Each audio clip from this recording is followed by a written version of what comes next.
బుద్ధుడి చెప్పిన ప్రబోధాల్లో కానీ, జీసస్ క్రైస్ట్ చెప్పిన ప్రబోధాల్లో కానివ్వండి, పిరమిడ్ స్పిరిచువల్ సొసైటీస్ చెప్పిన ప్రబోధాల్లో కానివ్వండి, భగవద్గీతలో కృష్ణుడు వేదవ్యాసుడు చెప్పిన ప్రబోధాల్లో కానివ్వండి, దేంట్లోనే కానివ్వండి, థియోసాఫికల్ సొసైటీ ప్రబోధాలు కానివ్వండి, యోగానంద పరమహంస ప్రబోధాలు కానివ్వండి, యోగోడా సత్సంగ సొసైటీ, దేంట్లో రామచంద్ర రామేశ్వరం ఏదో తెలుసుకోండి.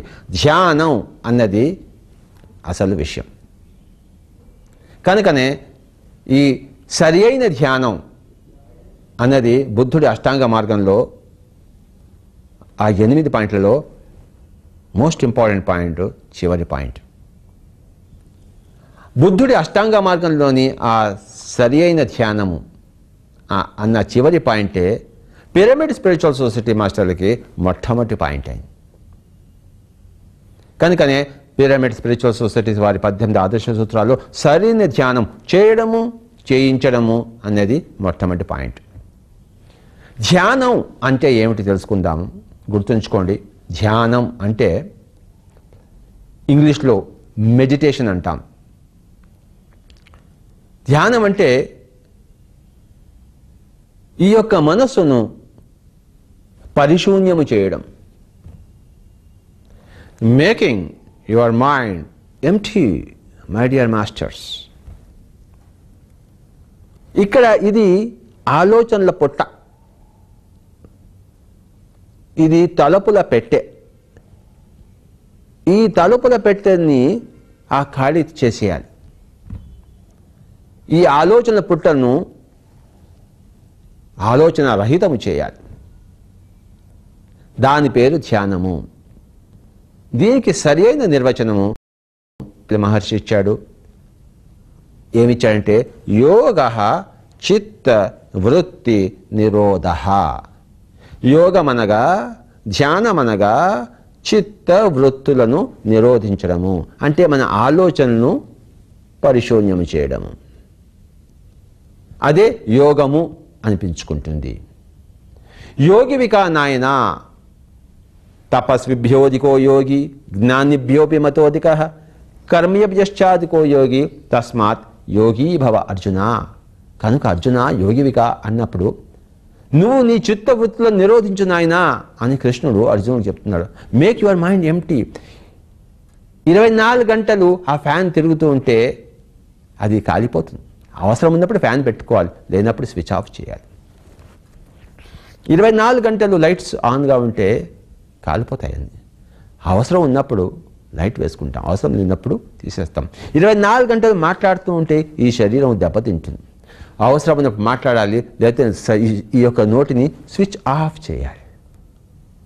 24 గంటలు చూస్తూనే ఉంటే దెబ్బతినిపోతే చచ్చిపోతాయి కళ్ళు. కనుక రాత్రిపూట కళ్ళు మూసేసుకుంటాం. 24 గంటలు ఈ శరీరాన్ని తిప్పుతూనే ఉంటే ఈ శరీరము ఫ్యూజ్ దెబ్బతింటుంది. కనుకనే కాసేపు నిశ్చలంగా పడుకుంటాం, శరీరానికి రెస్ట్ ఇస్తాం. అలాగే 24 గంటలు మనసు దాని గురించి దీని గురించి దీని గురించి దాని గురించి దాని గురించి ఆలోచిస్తుంటే ఫట్ ఉంటుంది. ఇందాక ఒక లైట్ ఫట్ ఉంది, అలాగా మన మైండ్ కూడా ఫట్ ఉంటుంది. అప్పుడు వాడికి చావు వచ్చింది అంటాం.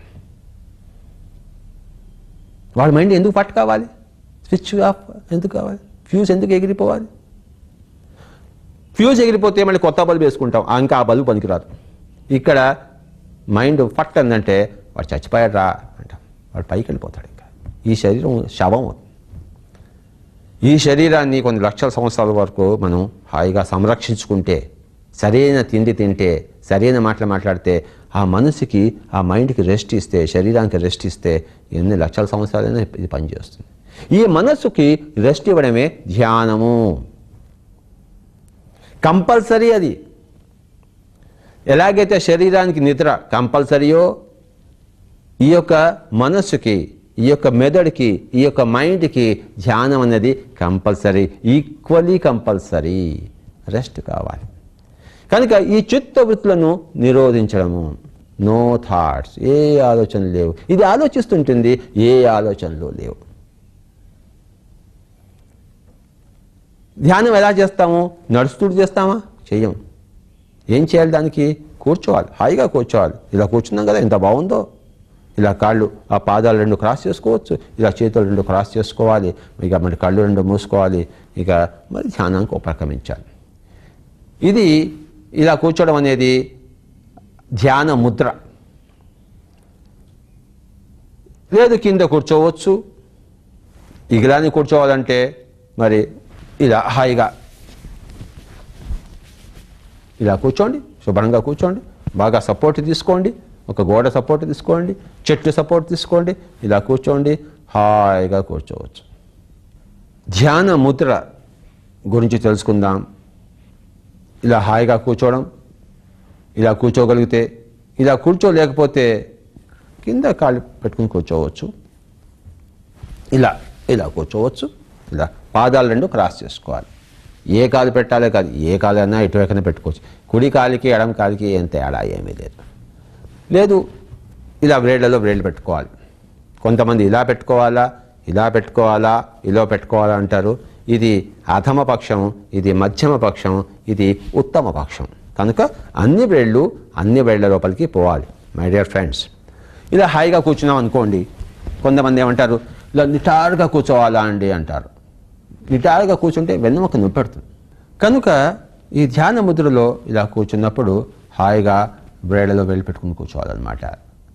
కొంతమంది ఏమంటారంటే ఈ యొక్క వీపును వెన్నెముకను ఇలా నిటారుగా ఉంచవాలి కదండి అన్నాడు. కాదు, ఏం అక్కర్లేదు, హాయిగా కూర్చోండి. ఇలా మీకు స్థిర సుఖమాసనం అన్నాడు పతంజలి మరి తన ధ్యాన శాస్త్రంలో, యోగ శాస్త్రంలో, యోగ సూత్రాల్లో. స్థిర సుఖం ఆసనం. ఏ ఆసనం అయితే మీకు స్థిరతనిస్తుందో, సుఖాన్ని కలిగిస్తుందో మొట్టమొదటి ఆ ఆసనం తీసుకోవాలి. కనుక ఇలా కూర్చోవడం కష్టం అనుకోండి, మామూలుగా కూర్చోండి, ఇలా కూర్చోండి. All the westerners they can SIT with crossed legs, so they can SIT only like this, they should SIT like this. కనుక ఇలా హాయిగా ఇక్కడ సపోర్ట్ తీసుకోవచ్చు. ఇలా ఉండవలసిన యొక్క అవసరం ఏమీ లేదు. హాయిగా కూర్చోండి. ఇలా కూర్చున్నాం, ఇప్పుడు ఇలా కూర్చున్నాం మనం అనుకోండి, హాయిగా కూర్చున్నాం, కళ్ళు రెండు మూసుకున్నాం. ఇంకా ఈ యొక్క శ్వాస మీద ధ్యాస ఉంచాలి. Observe the breathing. ధ్యాన ముద్ర తీసుకున్న తర్వాత ధ్యాన నిష్టలో పోవడానికి ఆ శ్వాసధారను గమనించాలి. అది పద్ధతి, సరి అయిన ధ్యాన పద్ధతి. సరి కాని పద్ధతులు ఎలా ఉంటాయంటే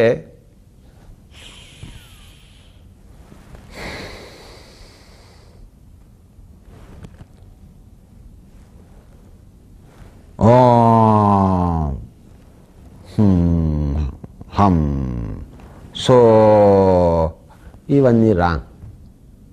ఈ మంత్రం చెప్పడము, సో హం అండం, ఓం అండం తీసుకోవడం కానీ ఇవన్నీ కూడాను తప్పు తప్పు తప్పు. శబ్దం రాకూడదు నోట్లోంచి, ఏ మంత్రము రాకూడదు. నిశ్శబ్దం. The mouth should be closed. ఏ శబ్దము చేయకూడదు. తర్వాత ఊపిరి బిగపట్టడం,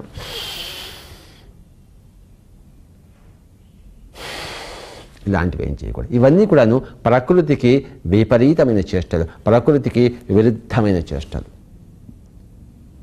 కనుక ఏ మంత్రము లేదు. తర్వాత మనసులో ఏ రాఘవేంద్ర స్వామిని ఆ యొక్క విగ్రహాన్ని మనం ప్రతిష్ఠించుకోవడమో, ఏ శివుడిని ఆలోచించుకుంటూ కూర్చోడమో, లేకపోతే జీసస్ క్రైస్ట్ శిలువ మీద ఎలా ఉన్నాడో ఆ రూపాన్ని పెట్టుకుని ఆ రూపాన్ని గురించి రాంగ్, తప్పు. ఇవన్నీ కూడాను సరికాని ధ్యాన పద్ధతులు. అడ్రస్ సరిగా లేదనుకోండి, మీరు ఊరంతా తిరుగుతుంటారు కానీ గమ్యం చేరరు. సరికాని ధ్యాన పద్ధతుల్లో మీ జీవితం వ్యర్థమైపోతుంది, మీ గమ్యం చేరరు. సరి అయిన అడ్రస్తోనే మీరు గమ్యం చేరుతారు. సరి అయిన ధ్యాన పద్ధతితోనే మీరు మీ యొక్క గమ్యము చేరుతారు. కనుక సరి అయిన ధ్యాన పద్ధతి, దాన్ని గౌతమ బుద్ధుడు ఆనాపానసతి అని కనుక్కున్నాడు. ప్రతి యోగి కనుక్కున్నాడు, వేమన కనుక్కున్నాడు, జీసస్ క్రైస్ట్ కనుక్కున్నాడు, గౌతమ బుద్ధుడు కనుక్కున్నాడు, లక్షల మంది కనుక్కున్నారు. అయితే తర్వాత శిష్య పరంపర వాటిని అపభ్రంశం చేసింది, భ్రష్టు పట్టించింది.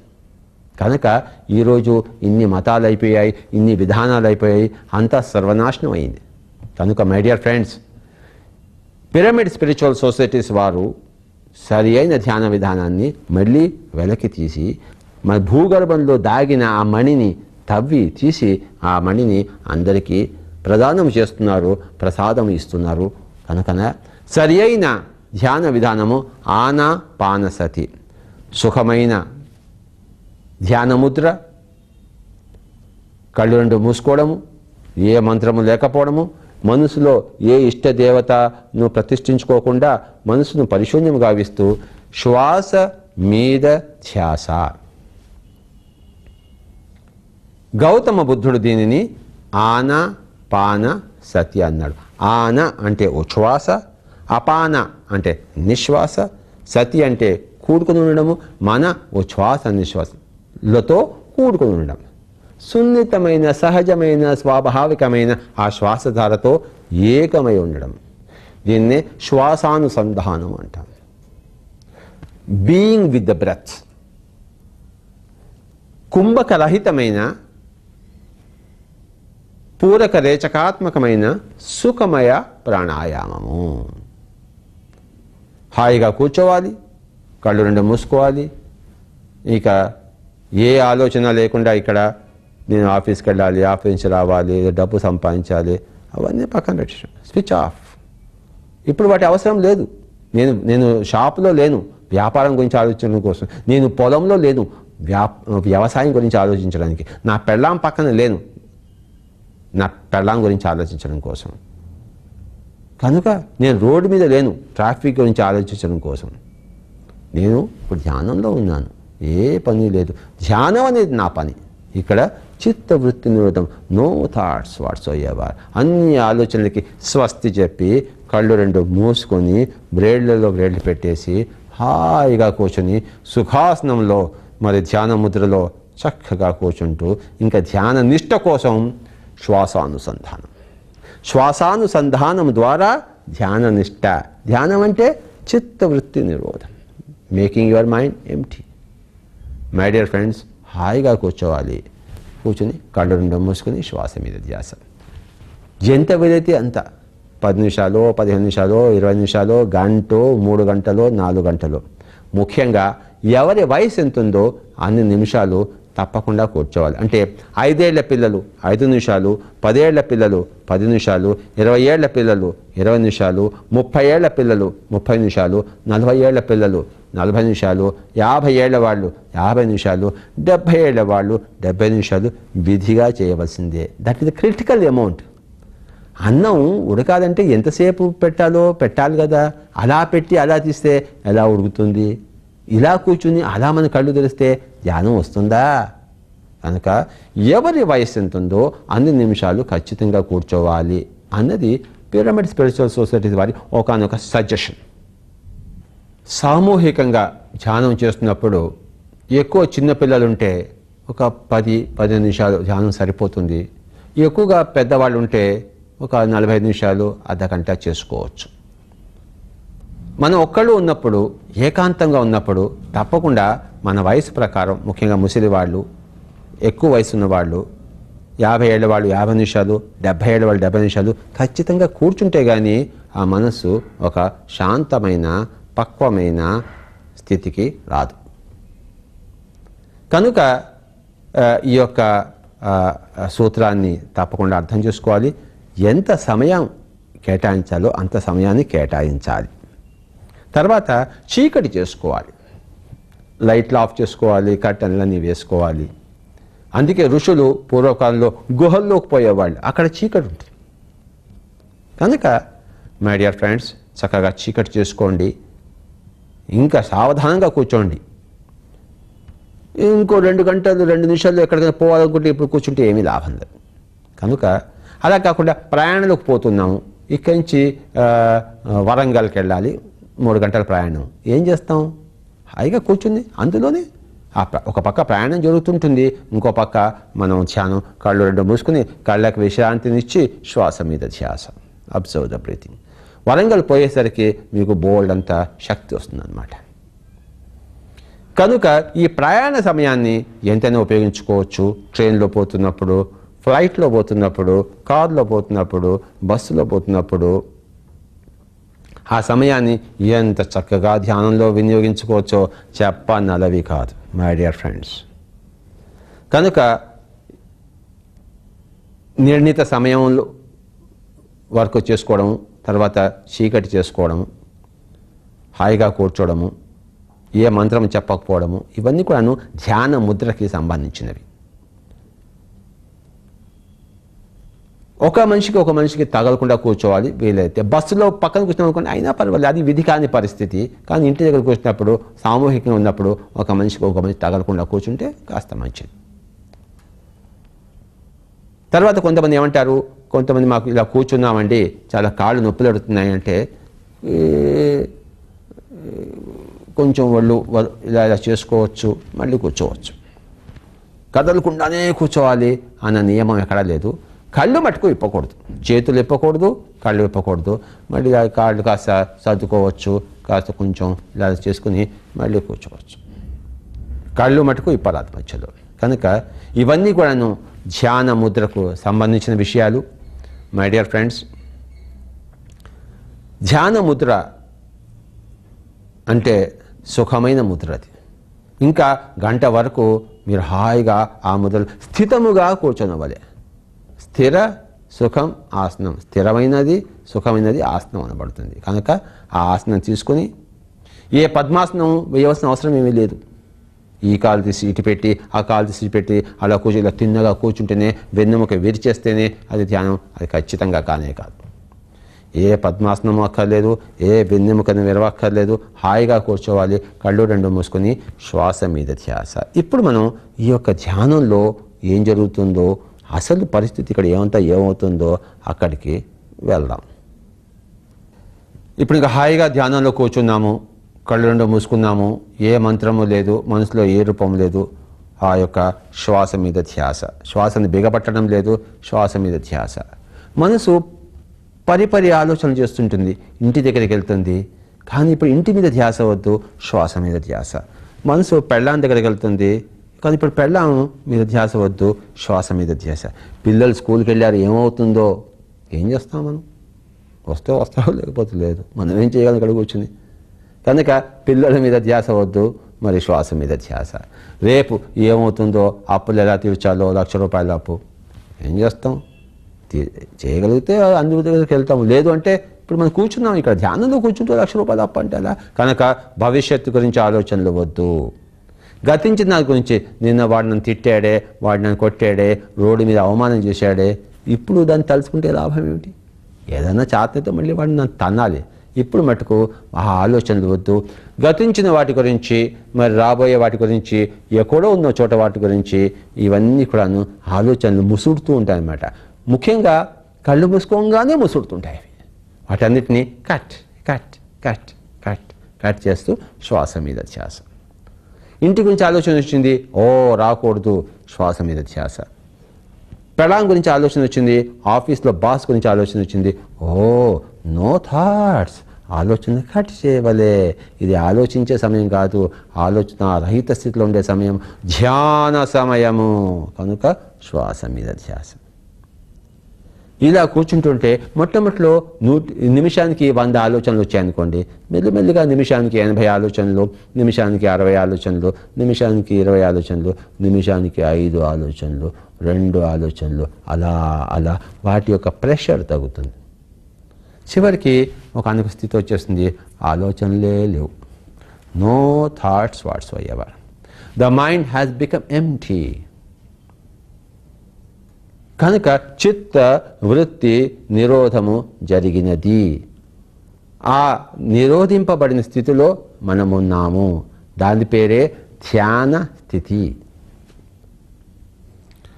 కనుక ఈ ధ్యాన స్థితికి చేరుకోవడం కోసం శ్వాసానుసంధానం, ధ్యాన ముద్ర తీసుకున్న తర్వాత ఈ యొక్క ఆనాపానసతి, శ్వాసానుసంధానం, శ్వాస మీద ధ్యాస ద్వారా బాగా సమయాన్ని కేటాయిస్తే, అలా కూర్చోగా 5 నిమిషాలు, 10 నిమిషాలు, 15 నిమిషాలు, 20 నిమిషాలు, ఎవరి వయస్సును బట్టి వాళ్ళు, అప్పుడు మనసు శాంతము చెందెను. మనస్సు శూన్యము అయ్యను, చిత్తవృత్తి నిరోధము జరిగెను. మై డియర్ ఫ్రెండ్స్, అప్పుడు ధ్యానంలో ఉన్నాం, ధ్యాన స్థితి. హాయిగా కూర్చోవాలి. మధ్య మధ్యలో ఆలోచన వస్తుంటాయి, సహజం అది. ఫస్ట్ క్రికెట్ నేర్చుకున్నప్పుడు బాల్ బ్యాట్కి తగలదు, కానీ మెల్లిమెల్లిగా అన్ని కనెక్షన్ చేస్తాం. ఫస్ట్ బౌలింగ్ చేస్తున్నప్పుడు వికెట్ మీద పోదు, కానీ బౌలింగ్ వేగ వికెట్ మీద పోతుంటుంది. ధ్యాన సాధన చేయగా మనసు ఏకాగ్రతం అవుతుంది, మనసు ఏకత్రితమవుతుంది, ఏకమవుతుంది, శూన్యమవుతుంది. My dear friends and masters and gods, ఎప్పుడైతే మనసు శూన్యమైపోయిందో అపారమైన ప్రాణశక్తి మన లోపలికి ప్రవహిస్తుంది. అది మౌలికమైన point, most important point. You must understand. తప్పనిసరిగా చెప్పవలసింది, తెలుసుకోవాల్సింది ఏంటంటే, ఎప్పుడు మనసు శూన్యమైందో అప్పుడు అద్భుతమైన ఒక వర్షము, ఒక ప్రాణ వర్షము, ఒక ఎనర్జీ వర్షము, ఒక శక్తి వర్షము ఈ శరీరం లోపలికి వస్తుంది. వచ్చినప్పుడు ఆ ధ్యానంలోంచి లేచిన తర్వాత ఆహా, ఎంత బాగుంది, ఎంత శక్తిగా ఉంది, ఎంత విశ్రాంతి వచ్చింది, ఎంత సేదదేరింది ఆత్మ అని చెప్పేసి అప్పుడు ఆ తర్వాత అన్నీ స్వర్గంలా కనబడతాయి. చేయవలసింది స్పష్టంగా తెలుస్తుంది. కనుక మై డియర్ ఫ్రెండ్స్, ధ్యానంలో కూర్చుని గుర్తుంచుకోండి 4 పాయింట్స్. ఒకటేమో ఆనాపానసతి, ఫస్ట్ పాయింట్, అంటే శ్వాస మీద ధ్యాస. రెండవది చిత్తవృత్తి నిరోధము, ద మైండ్ బికమింగ్ ఎంప్టీ. మూడవది ఆ యొక్క శక్తి ప్రవేశం, ఆ శక్తి ప్రవాహ ప్రవేశం, ఆ విశ్వశక్తి యొక్క ప్రవాహ ప్రవేశం, ఆ కాస్మిక్ ఎనర్జీ యొక్క ఆ రివర్ యొక్క flow into the physical body. ఎవరికైనా మూడో కన్ను ఉంటే వాడు చూడొచ్చు ఆ యొక్క ధ్యాని యొక్క శరీరంలోకి ఆ యొక్క శక్తి ప్రవహించడం అనేది స్పష్టంగా కనబడుతుంది. మూడో కన్ను ఉన్నవాడికి, క్లేర్వాయింట్ అయిన వాడికి, ధ్యాన స్థితిలో ముందు పోయి ఋషి స్థితికి పోయిన వాడికి. కనుక మై డియర్ ఫ్రెండ్స్, హాయిగా కూర్చోండి. 40 రోజులు ధ్యాన సాధన చేస్తే ప్రతి మనిషి ఆ యొక్క యోగ స్థితికి వెళ్తాడు, అంటే ఆ యొక్క చిత్తవృత్తి నిరోధ స్థితికి. ఎవరైనా సరే, ఎలాంటి పాపి అయినా సరే, ఎలాంటి మూర్ఖుడైనా సరే, ఎలాంటి అల్పుడైనా సరే, 40 రోజుల ధ్యాన సాధన. ఈ 40 రోజుల ధ్యాన సాధన ఏమంటారంటే హనుమాన్ చాలీసా అంటారు. హనుమాన్ అంటే వాయుపుత్రుడు, అంటే ఈ యొక్క వాయు యొక్క పుత్రులు మనం కావాలి. చాలీసా అంటే 40 నిమిషాలు. కనుక వాయుపుత్రుడు కావడం అనేది, అంటే ఈ యొక్క ధ్యాన అభ్యాసి కావడం అనేది యోగి కావడానికి మనకి తీసుకెళ్తుంది. యోగ చిత్తవృత్తి నిరోధ, మేక్ యువర్ మైండ్ ఎంప్టీ. అప్పుడు అపారమైన శక్తి మనకు వస్తుంది, ధ్యాన శక్తి వస్తుంది. ధ్యాన స్థితిలో ధ్యాన శక్తి లభ్యమవుతుంది, ధ్యాన స్థితిలో ఆత్మశక్తి లభ్యమవుతుంది, ధ్యాన స్థితిలో విశ్వశక్తి కాస్మిక్ ఎనర్జీ మనకి లభ్యమవుతుంది. అలా లభ్యమైనప్పుడు ఏమవుతుంటే మనలోని యొక్క సిద్ధులన్నీ పరిపక్వమవుతాయి, ప్రస్ఫుటమవుతాయి, ప్రకటితమవుతాయి. మన మూడో కన్ను తెరుచుకుంటుంది, దివ్యచక్షువు విప్పారుతుంది. అంతవరకు పడుకుని నిద్రపోతున్న ఆ మూడో కన్ను మెల్లిమెల్లిగా లేచి పాము పడగ ఇప్పినట్టు లేస్తుంది. అంతవరకు ఉన్న ఆ యొక్క మన శక్తి, దేహశక్తి, మరి 3 చుట్టల్లోగా పడుకొని నిద్రపోతున్న ఆ యొక్క దేహశక్తి అనే పాము పడగ విప్పి మరి ఆడుతుంది. అపారమైన దేహశక్తి వస్తుంది. ఎన్ని పనులైనా అవలీగా లీలగా చేయగలుగుతాము, ఎన్ని పనులనైనా 24 గంటలు చేయగలుగుతాము. మై డియర్ ఫ్రెండ్స్, 4 స్టెప్స్ ఉన్నాయి, 3 లాస్ ఉన్నాయి. ఫస్ట్ లా ఏం చెప్తుందంటే ధ్యాన శాస్త్రంలో శ్వాస మీద ధ్యాస ద్వారా చిత్తవృత్తి నిరోధం జరుగుతుంది. రెండవది ఏం చెప్తుందంటే చిత్తవృత్తి నిరోధం ద్వారా విశ్వశక్తి ఆవాహనం జరుగుతుంది.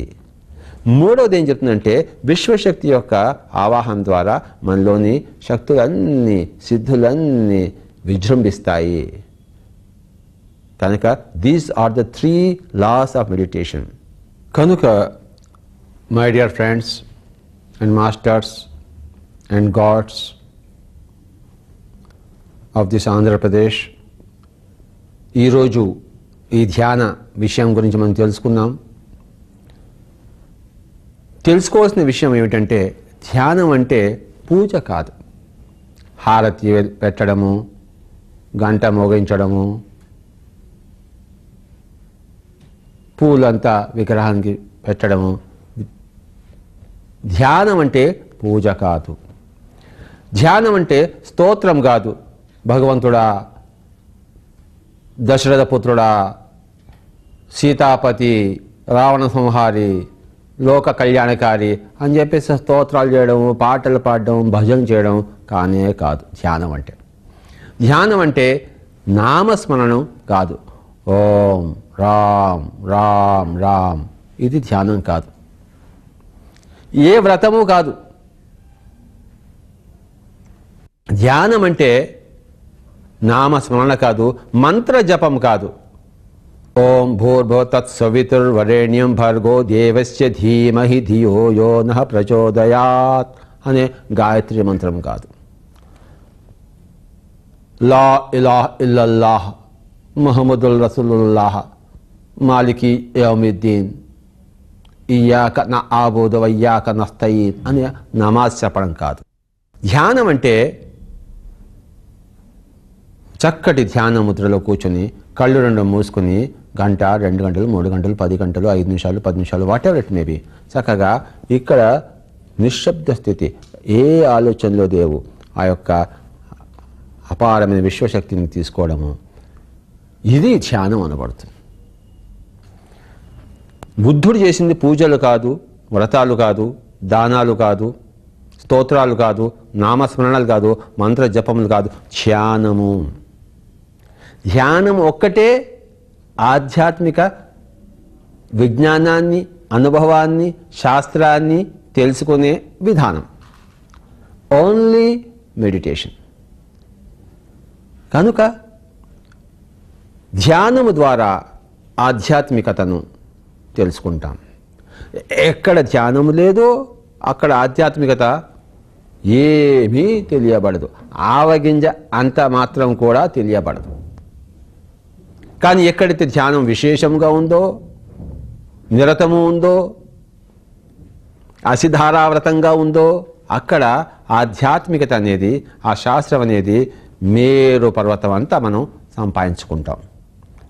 కనుక పిరమిడ్ స్పిరిచువల్ సొసైటీస్ యొక్క మూమెంటు ధ్యానానికి అంకితమైనది. ఇక్కడ విధిగా అందరూ గంటలు గంటలు కళ్ళు రెండు మూసుకోవాల్సిందే. వాడు పేదవాడా, కుబేరుడా, ఆడ మగ, పిల్లవాడా, వృద్ధుడా, హిందువా, ముస్లిమా, క్రిస్టియనా, నక్సలైటా, కమ్యూనిస్టా, నాస్తికుడా, ఆస్తికుడా, హైదరాబాద్ వాడా, ముంబై వాడా, తమిళియనా, నీగ్రోవా, వైట్ వాడా, నల్లవాడా, బ్రౌన్ వాడా, ఎంత ఈ నాన్సెన్స్ అంతా లేదు. కనుక మై డియర్ ఫ్రెండ్స్, వాడు ఎంత అనారోగ్య కానీ ముసలి వాళ్ళైనా పడుకొని చేయొచ్చు, కూర్చోగలిగిన వాడు కూర్చోవచ్చు. కనుక కొంతమంది లేడీస్ అంటే మేము ఆ బహిష్టు సమయంలో, పీరియడ్ సమయంలో చేయొచ్చా అండి అని చెప్పేసి, అన్ని సమయాల్లో చేయవలసిందే ధ్యానం. కనుక మై డియర్ ఫ్రెండ్స్, ధ్యానం అంటే స్తోత్రం కాదు, ధ్యానం అంటే పూజ కాదు. పూజ అనేదే పూజ, స్తోత్రం అనేది స్తోత్రం, నామస్మరణ అనేది నామస్మరణ, మంత్రజపం అనేది మంత్రజపం. ధ్యానం అనబడేదే ధ్యానం. చిత్తవృత్తి నిరోధమే ధ్యానం. శ్వాస మీద ధ్యాసే ధ్యానం. ఆనాపానసతే ధ్యాన విధానం. కనుక ధ్యానం అన్నదే ప్రజలకు శాంతినిచ్చేది, మనశ్శాంతిని ప్రసాదించేది, శరీరానికి చేవనిచ్చేది, శక్తినిచ్చేది, జీవితాన్ని ఒక సమతుల్యము చేసేది. మనలో ఉండే అతి అంతా పోయి చక్కటి పరిమితి ఏర్పడి జీవితాన్ని సమతుల్యం చేస్తుంది, బంగారు చేస్తుంది. ఈరోజు ఈ ధ్యాన విధానం గురించి తెలుసుకుందాం. దీని రోజు అభ్యాసం చేయాలి. Practice makes man perfect. Practice makes man perfect. Practice makes man perfect. Practice of meditation makes man perfect. ధ్యానం యొక్క అభ్యాసమే మానవుని సుచరిత్రుడుగా చేస్తుంది, మానవుడిని పరిపక్వంగా చేస్తుంది. My dear friends and masters and God's.